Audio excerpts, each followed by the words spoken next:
हमारे बीच में ज्योतिष की व्याख्याता श्रीमती प्रीति जी पाटलिया मौजूद है। ऐसे तो वो बहुत सारे सब्जेक्टों में माहिर हैं, लेकिन इस बार वे ज्योतिष का सबसे महत्वपूर्ण विषय नक्षत्र, उसके द्वारा हम कैसे लाभ प्राप्त कर सकते हैं, उस पर प्रकाश डालेंगे श्रीमती प्रीति जी पाटलिया। जैन प्राच्य विज्ञान अनुसंधान संगठन की सदस्य। इस बार हम ज्योतिष चिकित्सा पर चर्चा करेंगे। जैसा कि हमारे आज के समय में नए नए डॉक्टर्स आ गए, नए रिसर्च थेरेपी आ गई, बट यही सब चीज पहले आयुर्वेद में हमारे ऋषि मुनि बिना कुछ करे, बिना इक्विपमेंट के वो सर्जरी भी कर देते थे। रोग कब होगा, कितने समय रहेगा, उसकी कितनी वेदना, मतलब कितनी तीव्रता है उस रोग, वो सभी नक्षत्रों के ज्ञान से, ग्रहों के ज्ञान से, उनकी गणनाओं से वो बता देती थी कि रोग कब होगा, पुनः होगा या नहीं होगा। ये भी नक्षत्रों की गणना से हम बता सकते हैं कि रोग की पुनरावृत्ति होगी या नहीं, या ये रोग इतने समय में ठीक हो जाएगा। इसके लिए क्या उपाय किए जाएंगे वो भी नक्षत्रों के माध्यम से किए जाते हैं।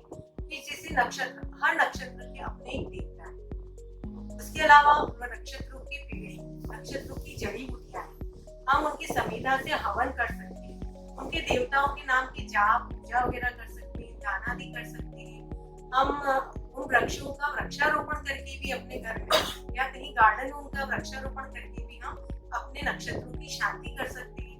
उनकी शांति पूजन की विधि क्रियाएं होती है, आप उनके द्वारा भी नक्षत्रों की शांति करके अपने रोग का निवारण कर सकते हैं। हर नक्षत्र का अपना एक महत्व है। जैसे हम देखते हैं कि पुष्य नक्षत्र, आम जनता हर कोई जानते हैं कि पुष्य नक्षत्र का क्या महत्व है। गुरु पुष्य का विशेष योग, गुरु पुष्य का हर व्यक्ति इंतजार करता है कि जब गुरु पुष्य का हम सोना खरीद ले, हम कोई शुभ काम कर ले।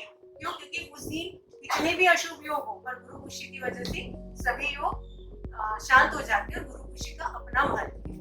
तो और गुरु पुष्य यानी कि पुष्य नक्षत्र का जो वृक्ष है वो पीपल वृक्ष होता है। वो पीपल वृक्ष में ब्रह्मा विष्णु महेश तीनों का वास होता है। वो 24 घंटे ऑक्सीजन देता है हमें, और जहाँ ब्रह्मा विष्णु और महेश तीनों का वास होता है, उसकी पूजा अर्चना करने से लोगों की सारी नेगेटिविटी दूर होती है और सभी शुभ कामों में वृद्धि। इसलिए अन्य समाजों में पीपल वृक्ष को अधिक महत्व दिया गया है, उसकी पूजा अर्चना की गई है। कई ग्रहों के निवारण में पीपल वृक्ष को महत्व दिया गया है, पितृ दोष निवारण में दिया गया है। शनि की उपासना के लिए पीपल वृक्ष भी कहा जाता है। तो पीपल वृक्ष का महत्व इसलिए क्योंकि उसमें तीनों देवताओं का वास है। और पीपल वृक्ष पुष्य नक्षत्र का स्वामी, पुष्य नक्षत्र शुभ कामों में काम में आता है पुष्य नक्षत्र। तो ऐसे ही 27 नक्षत्र जो होते हैं, हर नक्षत्र का अपना एक महत्व है। हर नक्षत्र के अपने देवता है, जिनकी वजह से आप अपने रोग का निवारण कर सकते हैं। पुराने ग्रंथों में जैसे वराहमिहिर जी भी ज्योतिष के बहुत बड़े ज्ञाता है। उन्होंने अपने वृक्षायुर्वेद में भी अब ज्योतिष और आयुर्वेद दोनों का मिश्रण करके अपना ज्योतिष नक्षत्र चिकित्सा बनाई। क्योंकि जब तक ज्योतिष और नक्षत्र दोनों का कॉम्बिनेशन और उसके साथ में आयुर्वेद, उनका कॉम्बिनेशन करके जब हम काम करते हैं तो रोगों से हम जल्दी मुक्ति पाते हैं। रोगों का सही निर्धारण कर पाते हैं कि क्या रोग ये किस वजह से हो रहा है, वात से, पित्त से, कफ से, या और किस नक्षत्र के पीड़ित होने की वजह से हो रहा है। तो उस नक्षत्र की शांति करके, उनका हवन दान पूजन करके, उनकी देवताओं की पूजा करके या उनका व्रत करके हम किसी भी रूप में हम उन नक्षत्रों की शांति कर, उन नक्षत्रों को बल प्रदान करके चिकित्सा की जा सकती है। तो ये एक बहुत सहज और सरल विधि है जिससे हम रोगों से मुक्ति पा सकते हैं। आज हम डॉक्टरों के चक्करों में फंसते हैं, डॉक्टर हमें सिर्फ उलझाते हैं, अब ये नहीं, आप वो टेस्ट कराइए, वो टेस्ट। हमारे ऋषि मुनि, हमारे साधुगण सिर्फ ज्योतिष और नक्षत्र के माध्यम से अपने रोगों की समयावधि को ज्ञात कर लेते थे।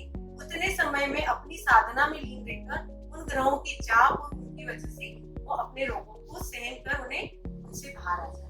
उनकी जड़ी बूटियों का सेवन कर, उनकी संविधा से हवन करके, उनके देवताओं के जाप करके, उनके भगवानों की जाप पूजा करके आप शांति प्राप्त कर सकते हैं।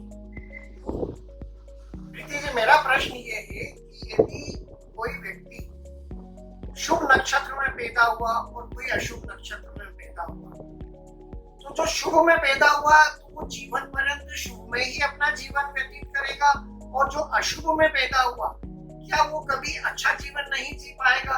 यदि उसे अच्छा जीवन जीना है तो उस अशुभ नक्षत्र को कैसे शुभ में बदल सकता है? उन नक्षत्रों की हर 27 नक्षत्रों की स्वामी की नौकरी नहीं होती। हम नक्षत्रों के माध्यम से उनके कक्षारोपण करके या उनके देवताओं की उपासना करके हम उनकी शुभता प्राप्त कर सकते हैं, या उन नक्षत्रों की जो स्वामी ग्रह है उन ग्रहों की देवताओं की उपासना करके, उन ग्रहों के रत्न धारण करके, दानादि करके हम उनकी अशुभता को कम करके हम उनका शुभ लाभ प्राप्त कर सकते हैं। बहुत बहुत धन्यवाद प्रीति जी पाटिया, आपने बहुत ही उम्दा जानकारी दी, जो कि बहुत ज्योतिष में लोग ग्रहों से ज्यादातर प्रिडिक्शन करते हैं, लेकिन आपने नक्षत्रों तक जाकर अध्ययन किया और आम जनता के लिए आपने बहुत सरल भाषा में समझाया। आपको बहुत बहुत धन्यवाद। हमारे बीच में सुप्रसिद्ध वास्तुविद श्री पंकज जी जैन विराजमान हैं। उनसे आज हम वास्तु के संबंध में जानना चाहेंगे। मेरे मन में कई बार ये प्रश्न उठता है कि वो कई बार रेमेडी करने जब जाते हैं तो निर्माण के पहले वास्तु रजिस्ट्री करते हैं। तो ये वास्तु रजिस्ट्री होती क्या है और इसको करते कैसे हैं? कृपया हम सभी की जिज्ञासा शांत करें। वास्तु रजिस्ट्री होती है भूमि कहा जाता है। कोई भी आप भूमि खरीद रहे हैं, पेपर में मालिक हो सकते हैं उसकी, ताकि आप उसके मालिक वैसे नहीं है। आपके पास भूमि होती है, देवताओं में अंदर पास होता है, पहले वहाँ कौन था, क्या था, आप नहीं वहाँ जा रहे हैं, ये देव आज्ञा एक स्लीपर लेके देव आज्ञा ली जाती है। सबसे पहले व्हाइट रुमाल लिया जाता है, उसको जमीन में बिछाया जाता है, वो स्लीपर पीली सरसों और कोई मिठाई पूड़िया कुछ भी नैवेद्य लेके हाथ में लेना है। जो भी वहाँ का ओनर है उसको आप अपने हाथ में दें और आप उसको बोले मैं इस भूमि निवास कर निवास कर रहे हैं, उन सबको हमारे परिवार की ओर से विनयपूर्वक निवेदन करता हूँ, इस भूमि आप लंबे समय से निवास कर रहे हैं, इस भूमि से आपका लाभ होना, लगाव होना स्वाभाविक है। अब हमको सांसारिक जीवन यापन करने के लिए भवन निर्माण की आवश्यकता है, इस भूमि में भवन निर्माण करना आवश्यक है। आप हमें आज्ञा प्रदान कर इस भूमि का निर्माण करने की आज्ञा प्रदान करें और हम इस भूमि पर मंगल में निवास करें। इसका मंगल आशीर्वाद हमारे परिवार में आपका सदा बना रहे, ये निवेदन करके उस स्लीपर को वहाँ पे रख दीजिए। 9 बार नमोकार मंत्र ओम जो कि आप उच्चारण कर सकते हैं। 6 घंटे या 12 घंटे टाइम लिया जाता है, जब तक वो जो भी देवता स्लीपर में विराजमान हो जाएंगे उसको पवित्र जल में या पवित्र वृक्ष में स्थापित कर सकते हैं। उसके बाद उस भूमि का निर्माण इतनी तीव्र गति से होगा आप उम्मीद नहीं कर सकते। पंकज जी, आप ये बताएं कि जब हम भूमि पर जाते हैं तो कई बार आपको देखा गया है कि आप भूमि पे से मिट्टी उठाते हैं और उसको सूंघते हैं। सूंघ के ये पता लगाते हैं कि यह भूमि ऊर्जावान है, फलदायी है, इसमें मकान बनाया जाए अथवा ना बनाया जाए। लेकिन यदि वो पॉजिटिव हुआ तो बहुत ही अच्छा है। यदि उसने उसमें खर्चा कर दिया है, उसने बहुत बड़ा प्लाट ले लिया है, मौके का प्लाट ले लिया है, लेकिन वो ऊर्जावान नहीं है मिट्टी को सूंघने के बाद, तो फिर उसको आप कैसे पॉजिटिव बनाएंगे? किसी भी भूमि का निर्माण करने के उपरांत आपको तो पता चलता है कि वहाँ नकारात्मक ऊर्जा का प्रभाव है।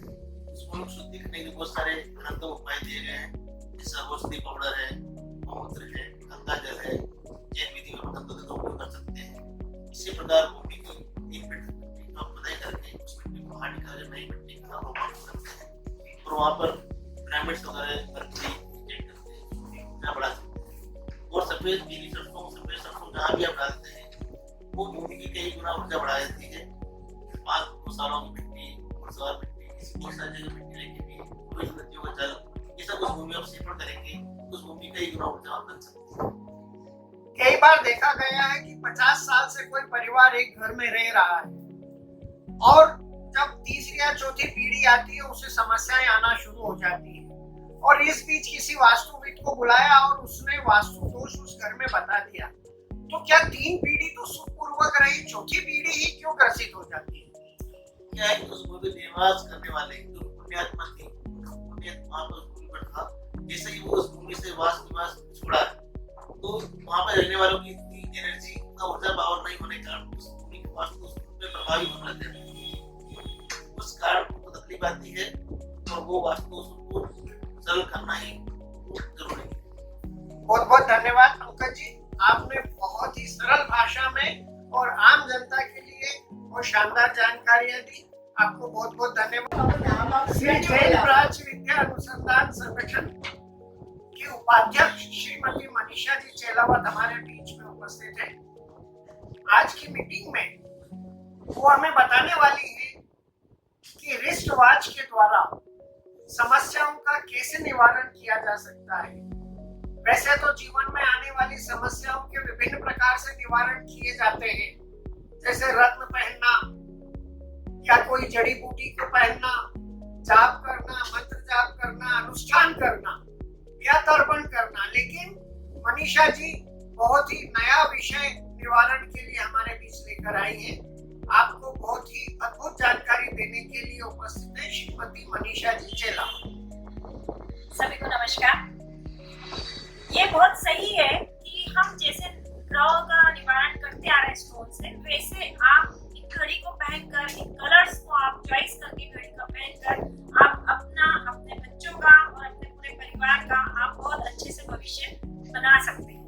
अगर आप रेड कलर की घड़ी पहनाते हैं और आपने आपके घर में अगर किसी को देखा है कि ये पूरे टाइम आलसी है, सुस्त है, इसके अंदर कोई एनर्जीज नहीं है, तो आप रेड बेल्ट की घड़ी उसको पहनाएं, 100% रिजल्ट्स मिलते हैं उसके। इसके अलावा अगर आपके घर में कोई टेक्निकल लाइन में जाना चाहता है और उसके एफर्ट्स लगाने के बाद भी अगर नहीं हो रहा है, तो आप उसको blue colour, dark blue colour के आप बेल्ट की घड़ी पहनाएं, बहुत अच्छे और सटीक रिजल्ट्स मिलते हैं। अब बात आती है 10 तक के बच्चों की, जो बच्चों के लिए हम कोई भी अभी चॉइस नहीं कर सकते क्योंकि उन्होंने लाइफ का कोई भी डिसाइड नहीं किया हुआ है। तो उन लोगों के लिए हम ब्लैक कलर की घड़ी बोलते हैं, क्योंकि ब्लैक कलर अपने आप में एक जिद्दी कलर है। तो बच्चा जब उस घड़ी को पहनेगा तो पढ़ने के प्रति वो ज्यादा इंटरेस्ट लेगा, इसलिए ब्लैक कलर की घड़ी पहनाना चाहिए। और साथ में एक निवेदन है मेरा कि घर में किसी भी तरह की रोमन वॉच नहीं रखी जाए। अगर आप रोमन नंबर की वॉच घर में रखते हैं तो आपके घर में या तो लोगों का आना बहुत रहेगा, इंटरफेरेंस हो सकता है या अफेयर्स हो सकते हैं। इसलिए कोशिश करके रोमन वॉच को आप घर में, वॉल घड़ी को तो ना रखें, लेकिन आप अगर रिस्ट वॉच में अगर रोमन वॉच पहनते हैं नंबर्स की, तो ये 100% है कि आपको बाहर के क्लाइंट्स बहुत मिलते हैं, आपका वर्क इंटरनेशनल लेवल पर बहुत अच्छे से पहुंच जाता है। ऐसे ही अगर आपको लगता है कि आप बहुत अच्छा ये इवेंट करना चाहता है और इसके इवेंट में ये आगे प्रोग्रेस नहीं कर पा रहा है, तो आप उसको ऑरेंज कलर की घड़ी सजेस्ट करें, वो पहनेगा और उसकी लाइफ में वो बहुत आगे बढ़ सकता है। लगता है कि ये बहुत अग्रेसिव है, देखा है घर में भी बहुत सारे हस्बैंड्स बहुत अग्रेसिव होते हैं या फैमिली मेंबर्स में कोई ना कोई बहुत अग्रेसिव होता है, तो आप उसको या तो सिल्वर या व्हाइट कलर की बेल्ट की घड़ी या पूरा डायल लें। लेकिन अगर आप डायल को भी देख रहे हैं तो आपको इसमें डायल को भी देखना पड़ेगा। आपने देखा होगा कि जितने भी हमारे बॉलीवुड के स्टार्स हैं, वो लोगों की घड़ी का साइज हमेशा रिस्ट से बड़ा होता है। क्यों? क्योंकि उनको लग्जरी चाहिए होती है, उनकी लाइफ बहुत लग्जरी होती है और लग्जरी ज्यादा होने के कारण वो लोन लेते हैं, कर्जे में रहते हैं। अगर हम सामान्य लोग अगर पहनते हैं तो इस तरह के कर्जे लेते हैं क्योंकि उनकी डिमांड कैसे पूरी हो। इसलिए हमें एकदम बड़े डायल की घड़ी नहीं पहनना चाहिए। सबसे छोटे डायल की घड़ी, अगर आप सबसे छोटे डायल की घड़ी पहनते हैं तो ये बहुत बड़ा रिसर्च मेरा भी रहा है आज 3 साल का, कि सबसे छोटे डायल की घड़ी पहनने वाले लोगों के घर में कोई ना कोई कैंसर पेशेंट जरूर है। उसका कारण है कि छोटी घड़ी पहन रहे हो, आपकी छोटी सोच होगी, छोटी सोच होगी तो आप हर चीज को लेके रिग्रेट होगी। आपके अंदर कितना आप ओवरा में ये सब चीजें भर लेते हैं, जिसकी वजह से आपके अंदर गांठें हो जाती हैं और यही गांठें हमें कैंसर करती हैं। इसलिए सबसे छोटे डायल की घड़ी पहनने के लिए हम मना करते हैं। इसी तरह और आगे जानकारी के लिए जुड़े रहे हमारे चैनल से। Thank you. बहुत बहुत धन्यवाद मनीषा जी, आपने जो एक नया विषय बताया जो आज तक किसी भी ज्योतिषाचार में निवारण के लिए, रिस्ट वॉच के लिए तो कभी नहीं कहा, लेकिन उसका वैज्ञानिक आधार सहित आपने जो जानकारी दी वो निश्चित ही आम जनता के लिए बहुत ही उपयोगी है और निश्चित ही हम इसे अपनाकर हमारी समस्याओं से निवारण जरूर कर पाएंगे। बहुत बहुत धन्यवाद। सन्मतिवाणी न्यूज चैनल से आप हमेशा जुड़े रहिए, सब्सक्राइब कीजिए, लाइक कीजिए और यदि कोई सुझाव हो तो वो अवश्य कीजिए। बहुत बहुत धन्यवाद। जय हिंद।